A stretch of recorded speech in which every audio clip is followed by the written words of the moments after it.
अल्हम्दुलिल्लाह कारवान अल-मुश्तबा इस वक्त मदीना मुनव्वरा में है। मुश्तबा टूर रवाना है ज़ियारत के लिए और खुदा से दुआ है इंशाल्लाह परवरदिगार आप लोग को भी आना नसीब करें। हम लोग भी आप सबके लिए इंशाल्लाह दुआ गो हैं।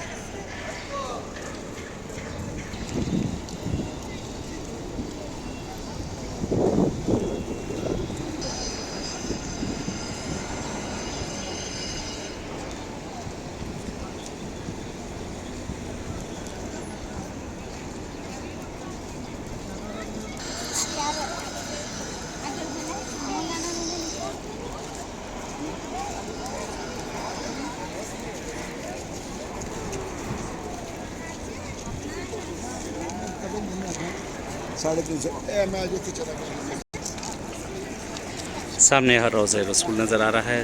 अस्सलाम वालेकुम नबी अल्लाह, अस्सलाम वालेकुम हज़रत अल्लाह, अस्सलाम वालेकुम रहमतुल्लाहि व बरकातहू।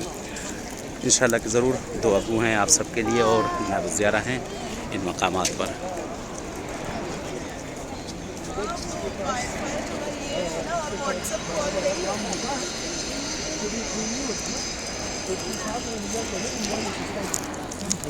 चलिए इजाज़त। जैसे अल-मुश्तबा टूर इस वक्त आया हुआ है सरज़मीन मदीना पर, इंशाल्लाह उम्मीद है कि आप सब भी आएँ और इन्हीं बारगाह में इंशाल्लाह आप सबसे जो है इंशाल्लाह मुलाकात हो।